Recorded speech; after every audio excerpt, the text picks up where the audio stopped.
우리 다 함께 기도드리심으로 금요 예배 하나님 앞에 영광 돌려드립니다.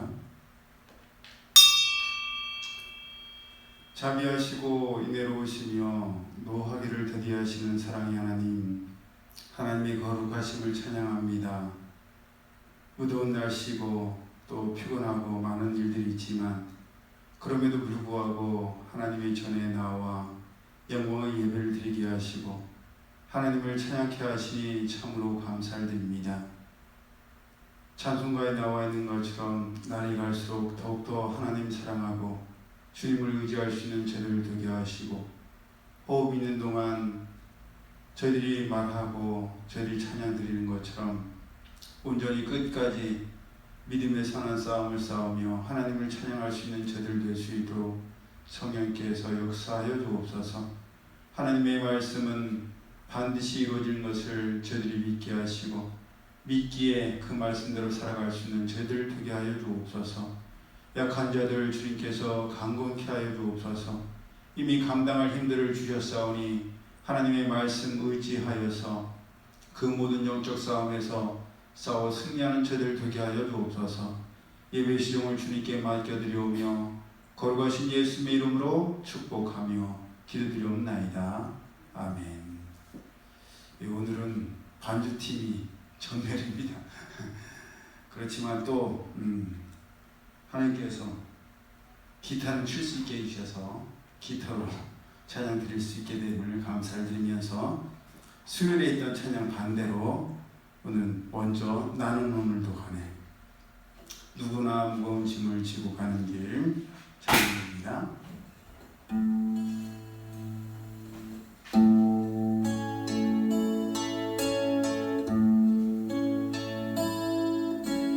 누구나 무거운 짐을 지고 가는 길, 아무도 끝을 알 수 없네.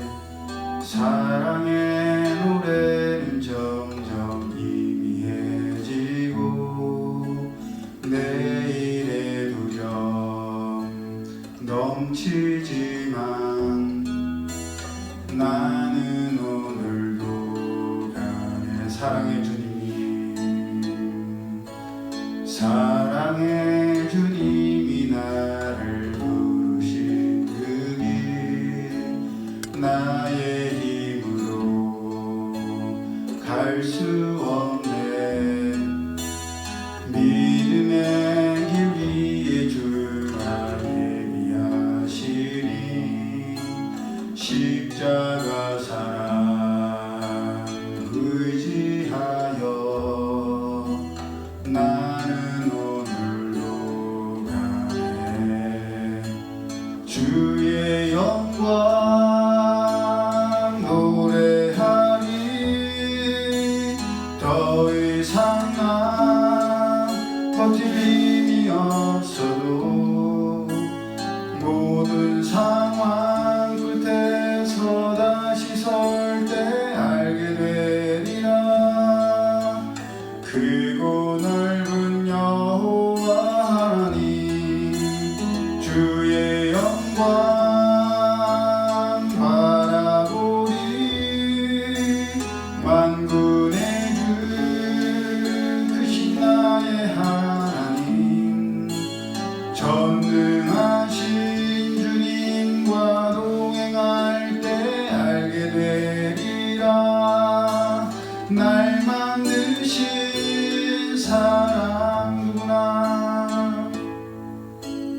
누구나 무거운 짐을 지고 가는 길, 아무도 끝을 알 수 없네.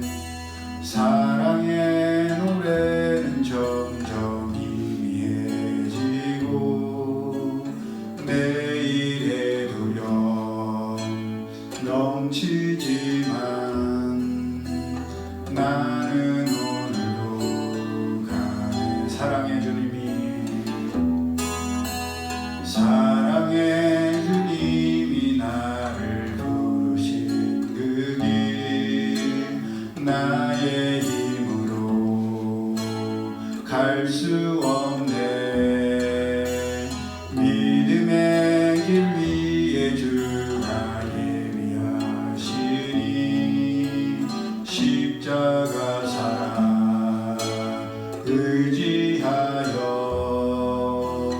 나는 오늘도 가네.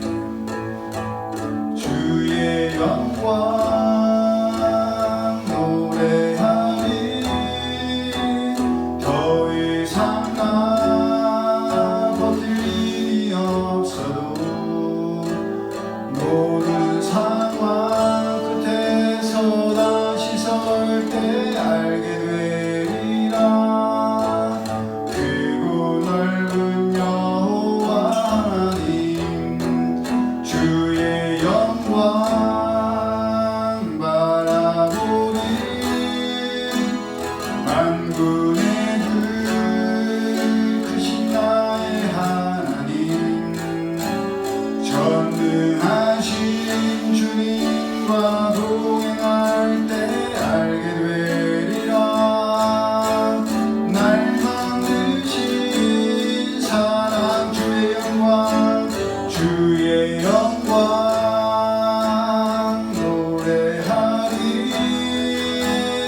더 이상 나 버틸 일이 없어도 모든 상황 끝에서 다시 설 때 알게 되리라.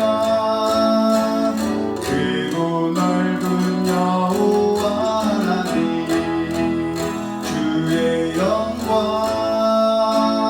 바라보리.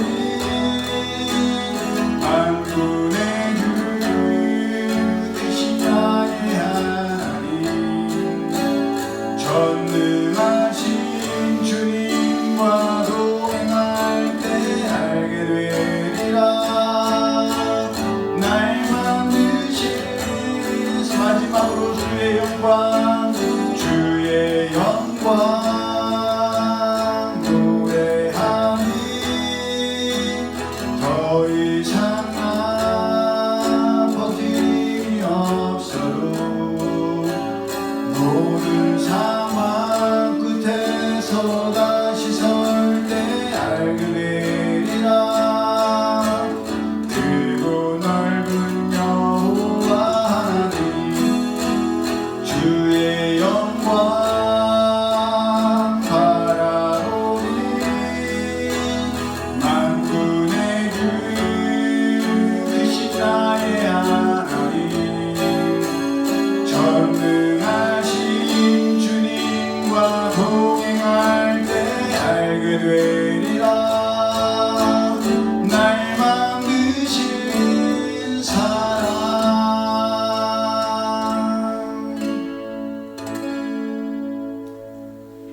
두 번째 드릴 찬양 다시 주와 살게 하소서. 무너진 날 새롭게 하소서 찬양드립니다.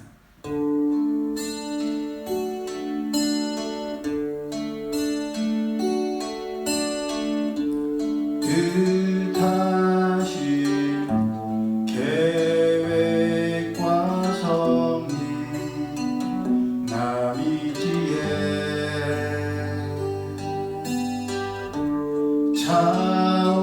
차오른 눈물 삼키며 주를 보내. 주의 품에 두신 이세 내 결국이 주께 있네. 나를 건져주소서. 오 주여 크신 자비로 품으소서. 무너진 날 새롭게 하소서. 다시 주와 살게 하소서. 감사로 눈물 자욱을 씻겨내고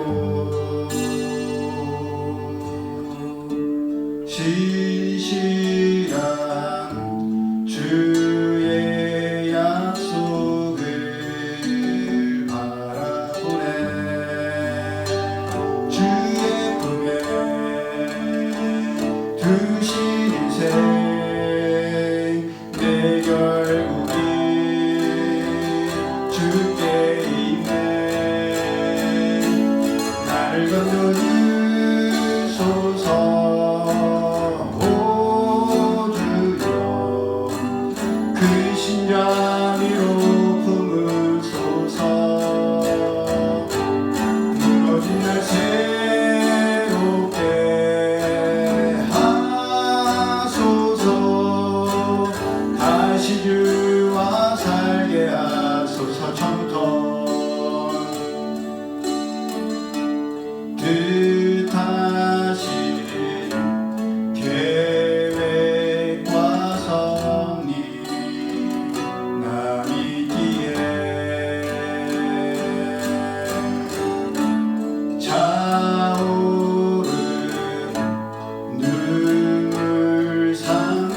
신자비로 품으소서.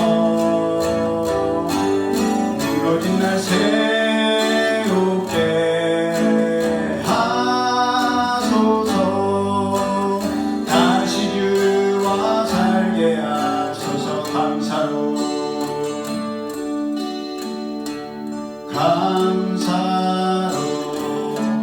눈물 자욱을 씻어내고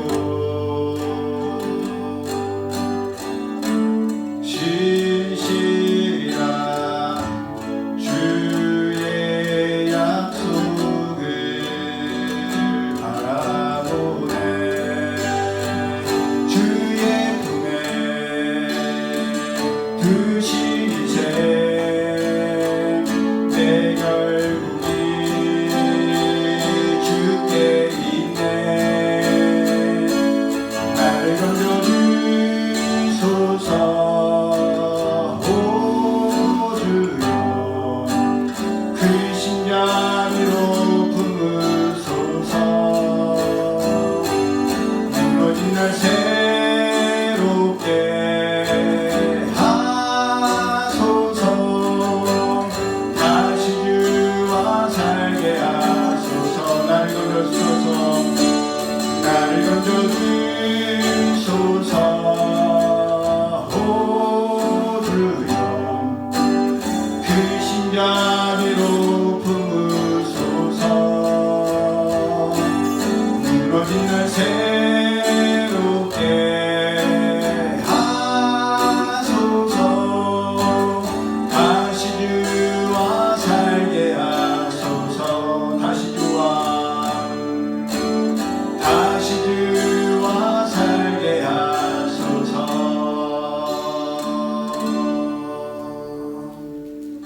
세 번째 드릴 찬양, 내 삶의 주인이라 찬양드립니다.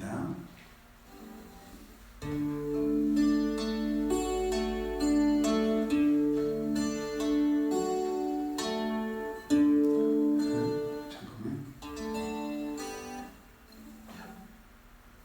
이거 잊어버렸네.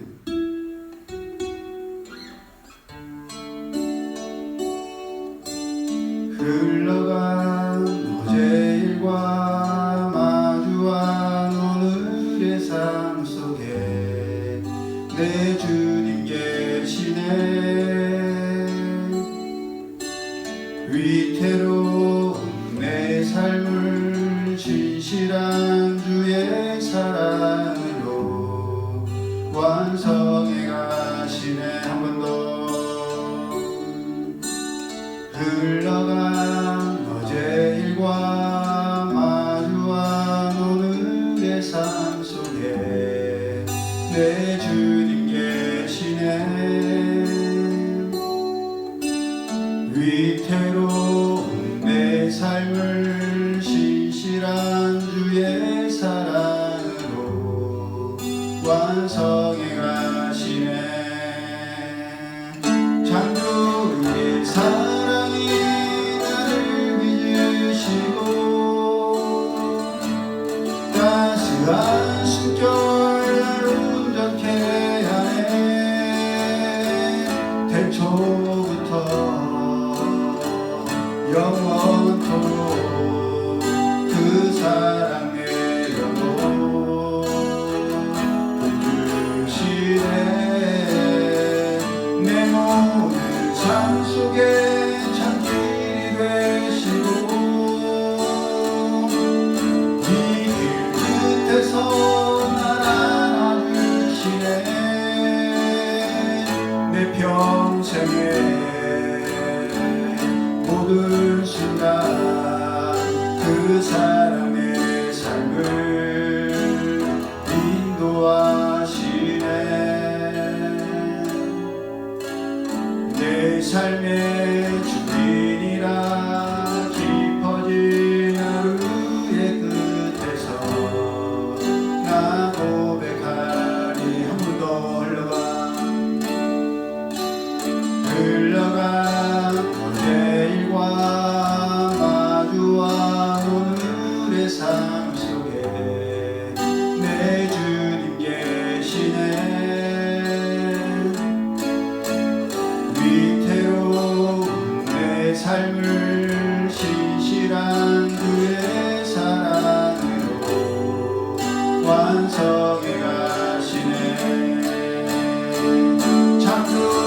사랑이 나를 믿으시고 따스한 숨결 날 웃게 하네. 태초부터 영원토록 그 사랑 내 영혼 붙드시네. 내 모든 삶 속에 차들이 되시고 이 길 끝에서 날 안아주시네. 내 평생에 모든 순간 그 사랑 내 삶을 인도하시네. 내 삶의 주인이라 깊어진 하루의 끝에서 나 고백하리. 내 삶의 주인이라, 내 삶의 주인이라 깊어진 하루의 끝에서 나 고백하리라.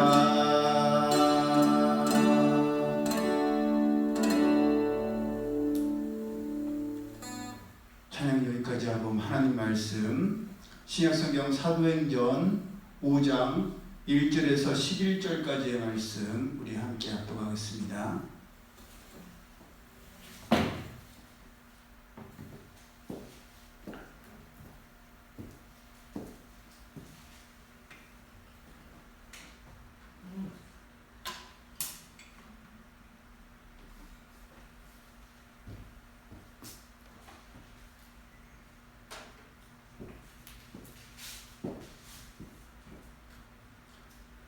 사도행전 5장 1절에서 11절까지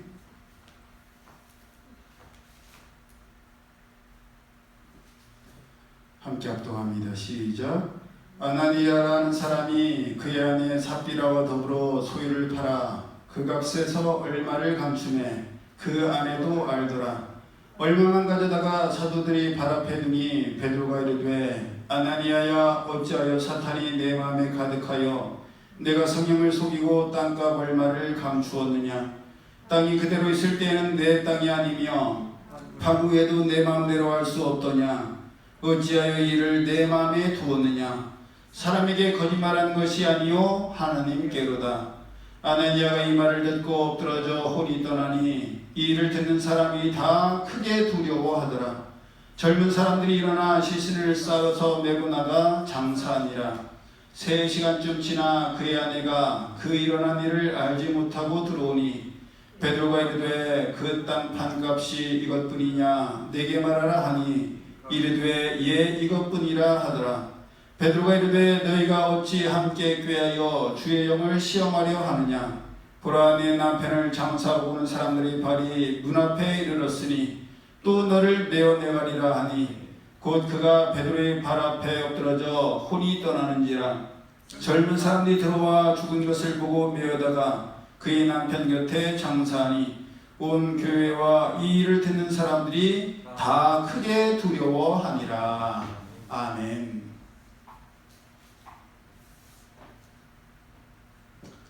우리가 함께 합독한 말씀을 본문으로 하나님을 두려워하는 경외심이 신앙의 기본이란 제목으로 함께 은혜를 나누기를 원합니다. 요즘 또 시력이 왔다 갔다 해서 제가 안경을 썼다 벗었다 막 그러고 있어요. 경외라는 말은 창세기 22장 12절에서 가장 먼저 사용되었는데 히브리어로는 야레, 두려워하다, 무서워하다라는 말을 의미합니다. 그래서 창세기 22장 12절에서 사자가 가라사대 그 아이에게 내 손을 대지 말라. 아무 일도 그에게 하지 말라. 너가 너의 아들 독자라도 내게 아끼지 아니하였으니 내가 이제야 너가 하나님을 경외하는 줄을 아노라 라고 할 때에 경외라는 단어를 처음 사용했습니다. 히브리서 11장 17절에는 아브라함이 시험을 받을 때에 믿음으로 이삭을 드렸으니 저는 약속을 받은 자로 돼 그 독생자를 드렸느니라. 저가 하나님께서 능히 죽은 자 가운데에서 다시 살리실 줄로 생각하니라 라고 되어 있는데 반해 창세기에서는 하나님을 경외했기 때문에, 즉 하나님을 두려워했기 때문에 독자 이삭을 하나님께 드렸다고 되어 있습니다. 그러니 아브라함이 이삭을 하나님께 제물로 드리려고 했던 것은 당연히 이삭을 죽이더라도 하나님께서 다시 살리실 것을 믿었기 때문이요, 신실하신 하나님께서 정말 이삭을 제물로 바치길 원하신다면 아브라함조차 알지 못하는 하나님의 놀라운 계획이 있을 것을 믿었기 때문입니다. 그렇게 하나님께서도 그런 아브라함을 향해서 내가 하나님께서 이제야 너가 하나님을 경외하는 줄 아노라 라고 말씀하신 것입니다. 그렇다면 경외라는 말과 연관지어 볼 때 하나님께서 왜 아브라함에게 이제야 너가 하나님을 경외하는 줄 아노라, 두려워하는 줄 아노라, 무서워하는 줄 아노라 라고 말씀하셨겠습니까? 믿음으로 드렸고 살리실 줄 알고 드렸는데 그런 배경 속에 왜 두려워하다라는 단어, 경외라는 단어, 야레를 사용하셨느냐 말입니다. 그 답은 구약 성경의 짝꿍, 신약 성경 마태복음 10장 28절에 나와 있습니다. 그래서 우리는 구약과 신약의 말씀을 모두 동일하게 하나님의 말씀으로 여기고 그 답을, 모르는 것이 있다면 그 답을 성경의 구약과 신약에서 찾아봐야 되는 거예요. 그 말씀에 대한 답, 마태복음 10장 28절, 몸은 죽여도 영혼은 능히 죽이지 못하는 자들을 두려워하지 말고 오직 몸과 영혼을 능히 지옥에 멸하시는 자를 두려워하라. 참새 2마리가 한 아사리온에 팔린 것이 아니냐. 그러나 너희 아버지께서 허락지 아니하시면 그 하나라도 땅에 떨어지지 아니하리라. 두려워하지 말라. 너희는 많은 참새보다 귀하니라. 여기에서도 두려워하다라는 단어가 사용되는데 이때 사용된 두려워하다라는 단어는 헬라어로 포베오라는 단어이고, 이 포베오라는 단어의 뜻은 무서워하다, 두려워하다라는 뜻 외에도 경외하다라는 뜻이 들어있습니다. 그러니 하나님께서 창세기 22장에서 이삭을 제물로 드리려고 했던 아브라함에게 너가 이제 하나님을 경외하는 줄 내가 알았노라 라고 말씀하신 이유가 바로 아브라함이 몸을 죽이는 것보다 더 몸과 영혼까지도 능히 지옥에 멸하시는 하나님을 두려워함으로 몸을 죽이더라도 영혼은 죽어서는 안 된다라는 두려움으로 독자 이삭을 하나님께 드렸기 때문에 아들이 죽는다는 두려움보다 영혼까지 죽을까 두려워하는 그 두려움, 그 경외심이 아들 이삭을 하나님께 드릴 수 있었던 이유였음을 말씀하신 것입니다.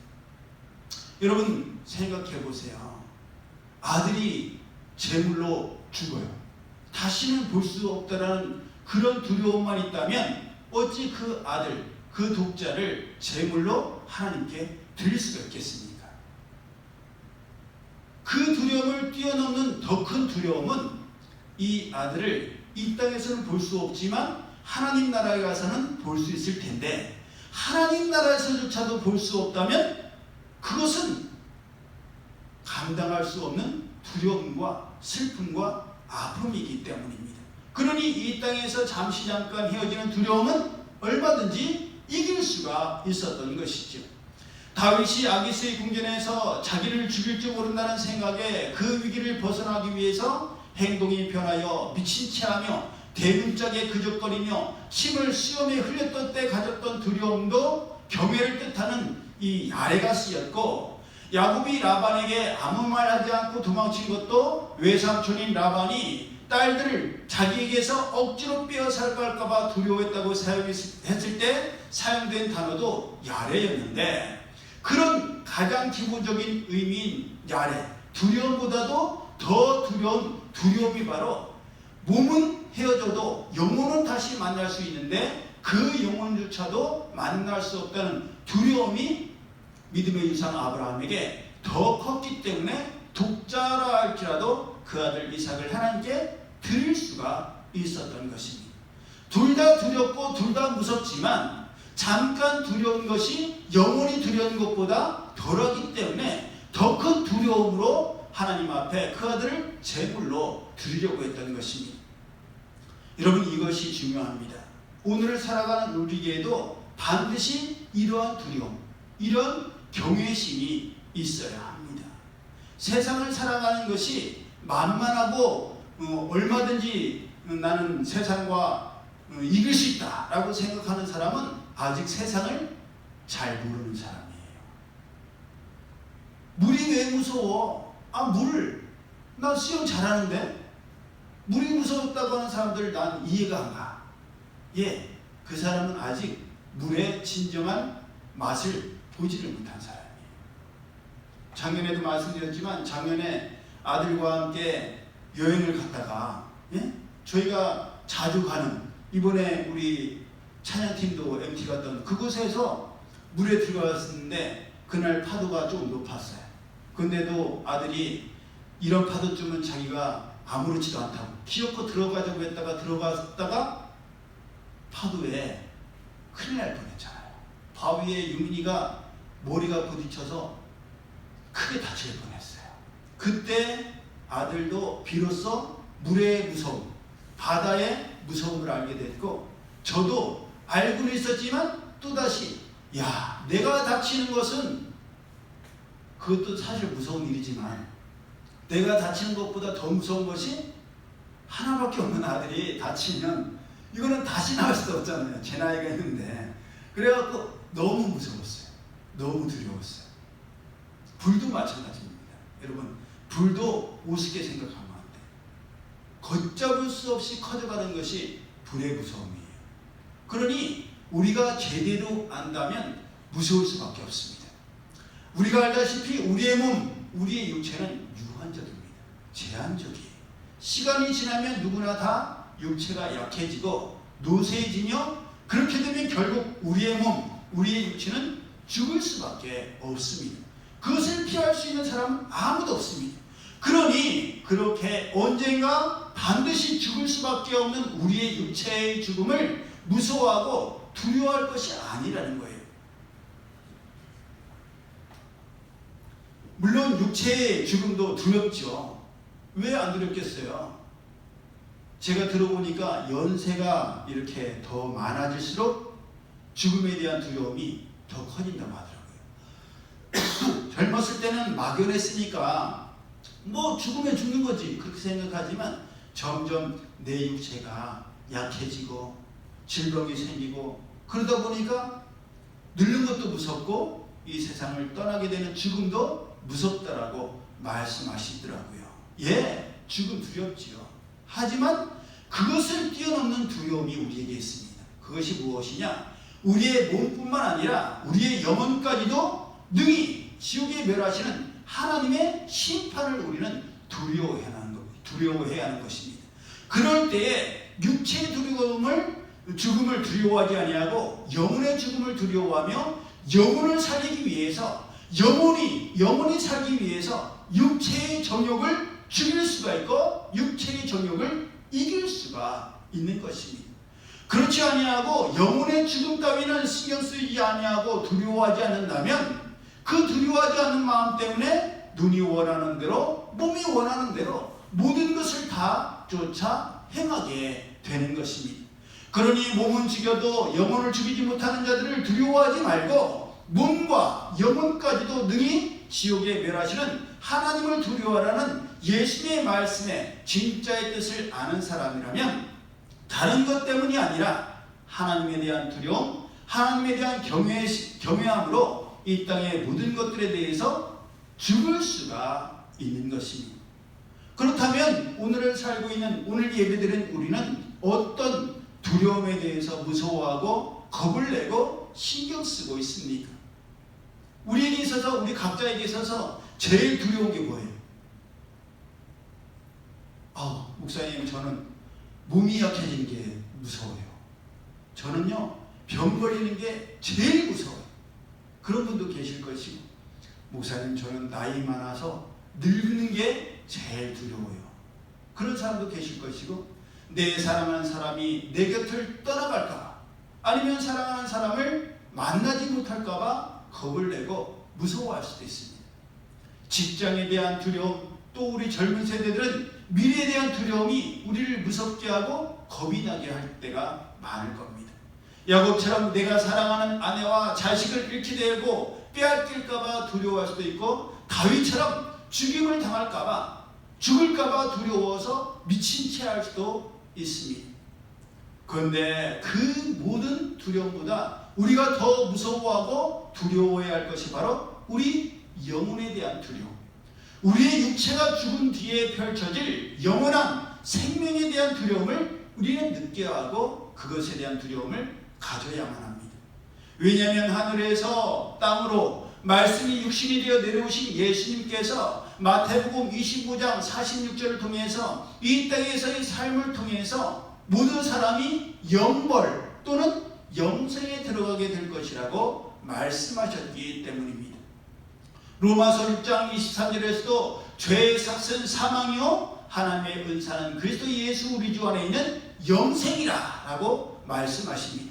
그러니 잠시 잠깐 있다가 안개와 같이 사라지고 불처럼 식어버리는 우리의 육체의 인생을 두려워할 것이 아니라 육체의 죽음 뒤에 펼쳐질 영원한 세계, 영생을 두려워하며 그 영생을 우리는 준비해야 하는 것입니다. 장차 일어날 일에 대한 두려움이 없다면 아니라는 생각에 그저 배짱이처럼, 여러분 배짱이와 그 개미의 우화 아시죠? 이석 우화에 나오는 거? 예, 개미는 봄부터 시작해서 무더운 여름에도 계속 양식을 비축하면서 겨울 준비를 하는 거예요. 그런데 그 모습을 보면서 배짱이는 그 중절모 쓰고, 예? 무슨 악기인지 모르겠지만 그거 들고 첼로 같이 큰 거 들고 띵까띵까 노래 부르면서 개미를 비웃고 조롱하지 않습니까? 야, 개미야, 그렇게 일만 하면 인생이 얼마나 불쌍하냐, 비참하냐, 좀 쉬면서 해라. 인생이라 즐기는 거지. 우리나라 노래도 있잖아요. 노세 노세, 젊어서 노세, 늙어서 놀 수가 없어요. 우리 원로 사모님도 어제 그러시더라고요. 아들아, 노는 것도 젊어서 노는 거고, 먹는 것도 젊어서 먹는 거고, 멋부리는 것도 젊었을 때 멋부리는 거다. 예, 맞는 말씀이죠. 그런데 배짱이는 그것을 즐기기만 하고 미래를 준비를 하지 않았습니다. 여러분, 하나님을 믿는 사람은 배짱이가 아니에요. 개미처럼 장차 다가올 심판을 믿는 사람이요, 그 심판의 때를 준비하는 사람입니다. 하나님에 대한 두려움으로 하나님의 말씀이 반드시 그대로 이루어질 것을 믿어 그 말씀대로 살아가는 사람이 바로 하나님을 믿는 하나님의 사람들이에요. 하나님이 무섭고 하나님께서 두려워서 감히 하나님의 말씀을 거역하거나 불순종하거나 하나님을 속일 생각을 아예 하지 않는 사람들이 바로 하나님을 믿는 하나님의 사람들입니다. 하나님께서는 사무엘상 2장 30절을 통하여서 나를 존중히 여기는 자를 내가 존중히 여기고 나를 멸시하는 자를 내가 경멸히 여기리라 라고 말씀하셨습니다. 왜 그 말씀을 하셨어요?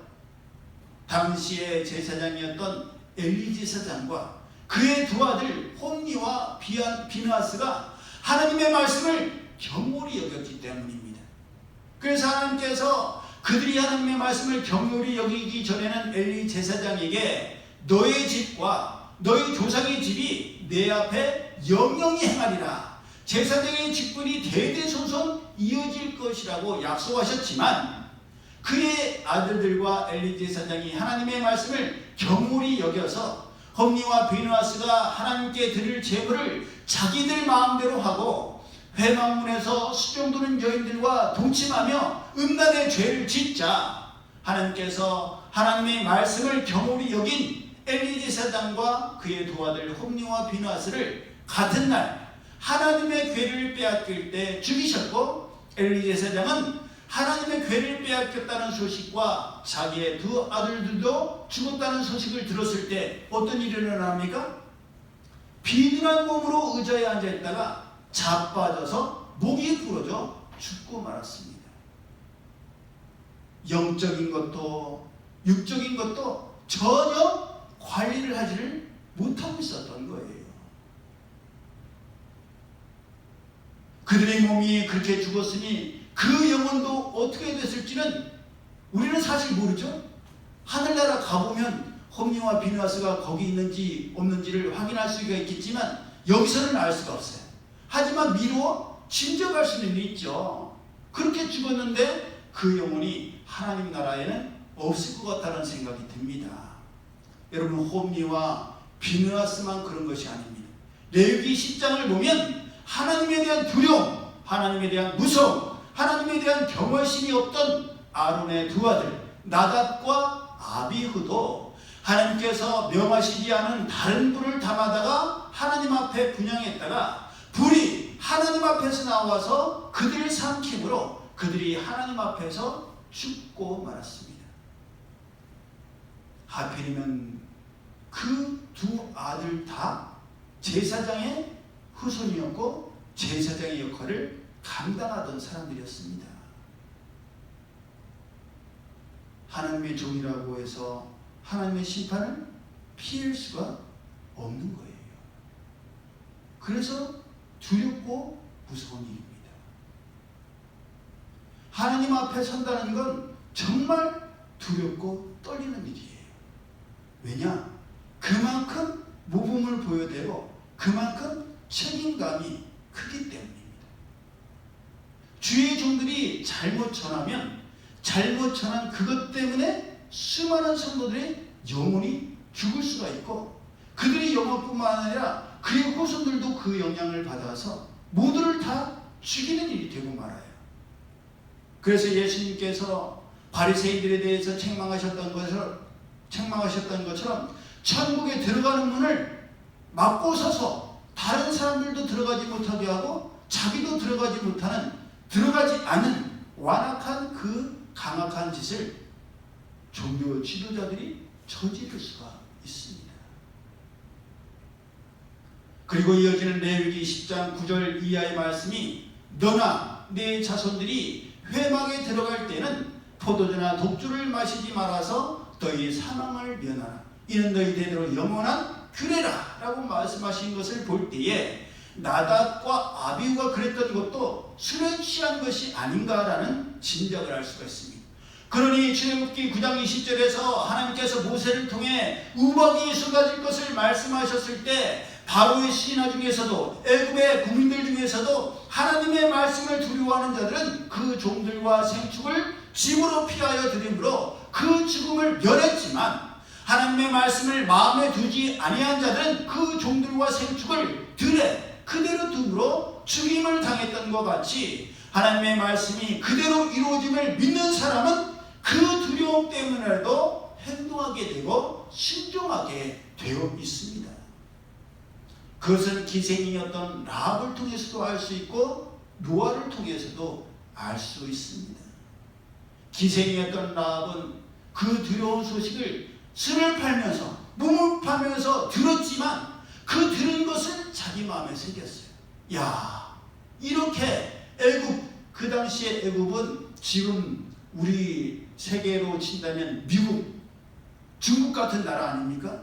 그런 나라에도 하나님께서 엄청난 능력을 바라셔서 재앙으로 그들을 멸하시고 하나님께서 택하신 백성들을 이끌어내시는데 하물며 우리 같은 이 땅, 더더군다나 그 하나님께서 약속하신 하나님의 백성들이 들어오는 이 땅에서 이대로 살다가는 죽을 수밖에 없구나.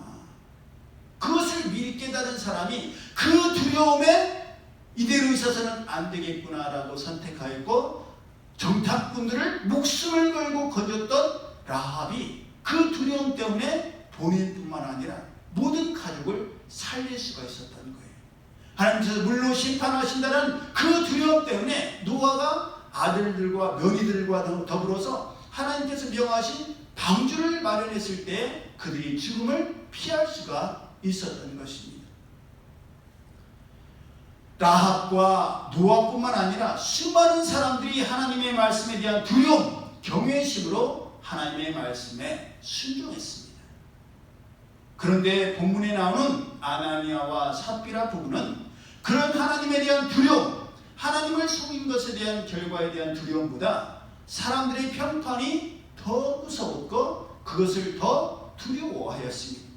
그렇지 않았더라면, 즉 하나님의 말씀이 더 두렵고 무서웠더라면 감히 하나님의 종들을 속일 생각조차 하지 않았을 것입니다. 아예 시도조차도 하지 않았을 것이라는 말씀입니다. 처음부터 사실대로 말했을 거예요. 하지만 그들 부부는 둘 다 그렇게 하지 않았습니다.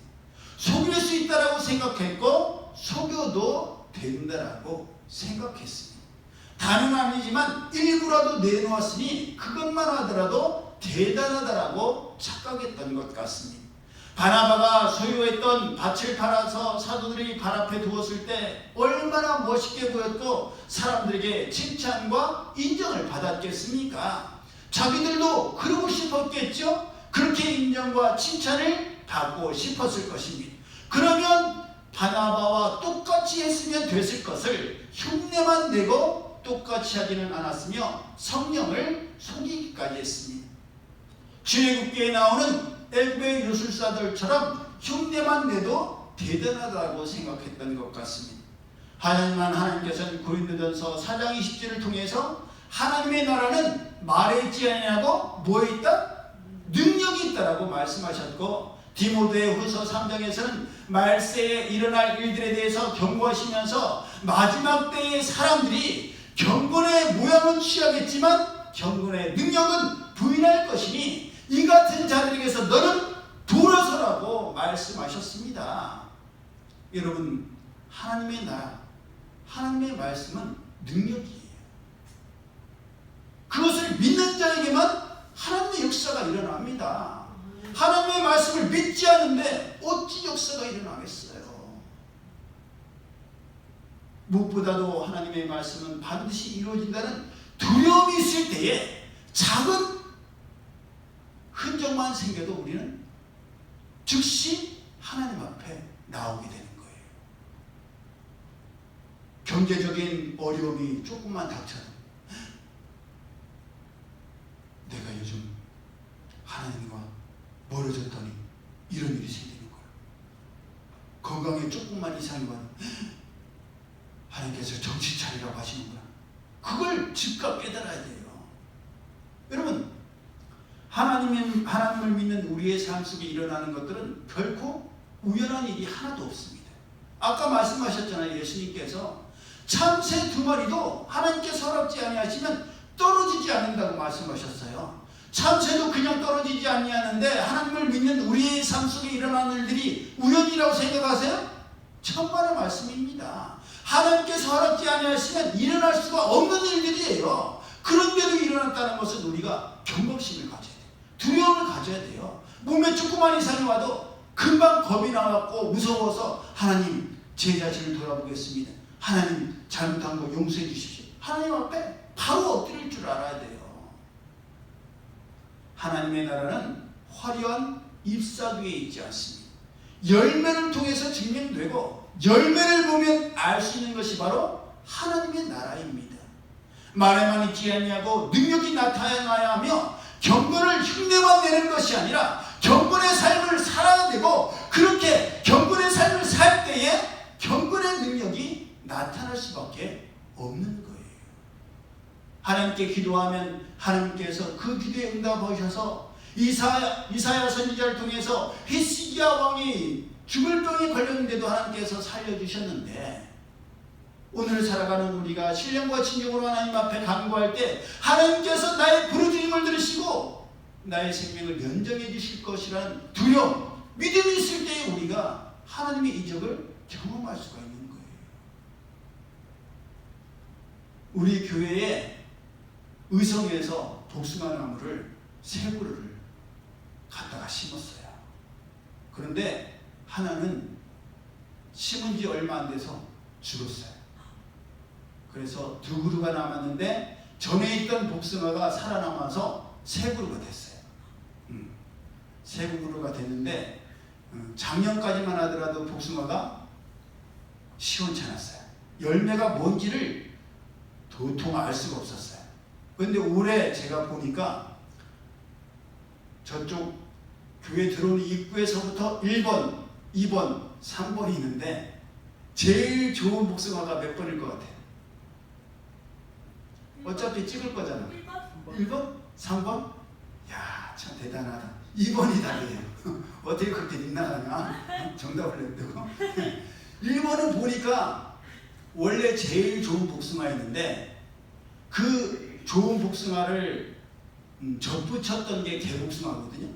보통 안 좋은 나무에다가 좋은 나무를 접붙여요. 그런데 그 좋았던 나무가 개미가 집을 짓고 썩어가면서 어쩔 수 없이 잘랐는데 옆에서 자라온 나무가 제가 어떤 나무인가 보려고 봤더니 지금 상태로 보면 개복숭아예요. 그러면 쟤는 정해져 있어요. 오래 갈 수가 없어. 시간이 없는데 개복숭아 하나 키우고 딸 그게 어디 있어요. 우리 원로 사부님께서 개복숭아도 약이 된다고 해서 몇 년간은 살려둘 거예요. 들리지 않겠지 쟤한테. 하지만 오래지 않아서 배임을 당할 거예요.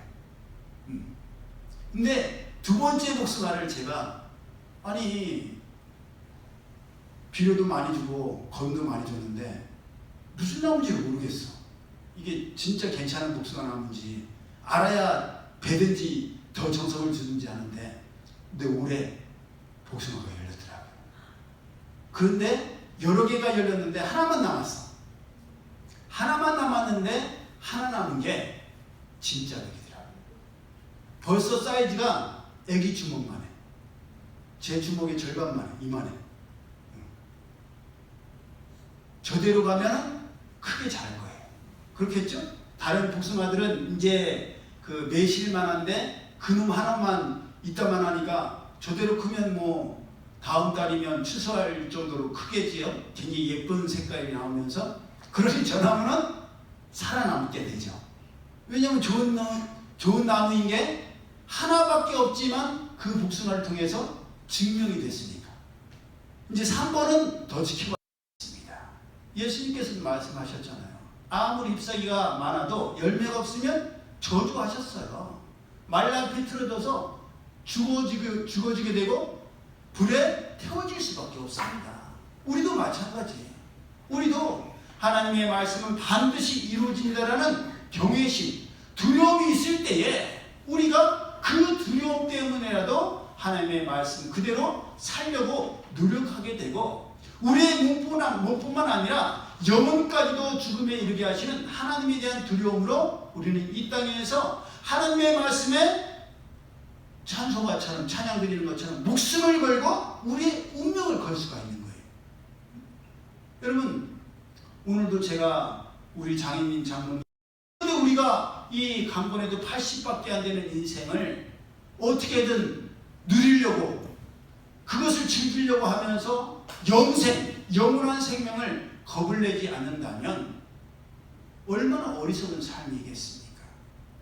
그러므로 우리는 하나님에 대한 두려움, 하나님의 말씀에 대한 경외심을 반드시 가져야 되고 두렵고 떨림으로 그 말씀대로 살아야만 합니다.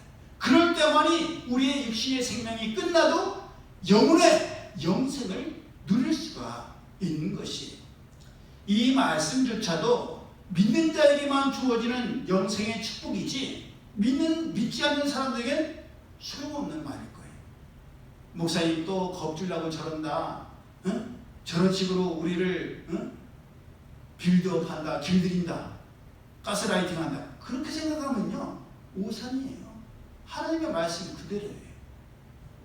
하나님의 말씀에 대한 두렵고 떨리는 마음으로 경외하는 마음으로 하나님께서 수많은 선지자를 통해서 말씀하셨고 친히 말씀이 되어 육신이 되어 이 땅에 오신 예수님께서 하신 말씀 그 모든 것이 반드시 이루어진다는 것을 믿을 때에 이 땅에서의 삶을 우리는 두렵고 떨리는 마음으로 살 수 있을 줄로 믿습니다. 이것을 꼭 명심하여서 장차 다가올 배짱이에게도 개미에게도 겨울이 반드시 왔던 것처럼 우리의 인생에도 결국은 마지막 심판이 있습니다. 그 심판을 준비하는 우리 모두가 되기를 예수의 이름으로 축복합니다. 아멘. 기도드립니다. 사랑의 하나님 감사합니다. 하나님께서 수많은 선지자를 통해서 말씀하셨던 그 말씀들이 예언 그대로 성취되었고 응하였음을 저희들이 하나님의 말씀인 성경을 통해서 보게 됩니다. 또한 오늘 살아가는 저희 삶에도 하나님을 존귀히 여기는 자들에게는 하나님께서 존귀히 여김을 나타내시지만 하나님의 말씀을 경홀히 여기는 자들에게는 하나님께서 그 경홀히 여긴 대로 열매를 거두게 하시는 것을 도움을 받게 하심을 저희들이 명심하여서 이 땅에 살아가는 동안 몸이 죽어가는 것에 대한 두려움을 느끼는 저희들이 아니라 영혼이 죽는 것에 대한 두려움을 느끼고 그때를 준비할 수 있는 저희 모두가 되게 하여 주시옵소서. 이제는 우리 주 예수 그리스도의 은혜와 하나님 아버지의 그 크신 사랑하심과 성령님의 교통하심, 하나님의 말씀에 대한 두려움으로 이 땅을 살아가고 마지막 때를 준비하기를 원하는 이들 모두에게 이제로부터 영원히 함께 하실지어다. 아멘.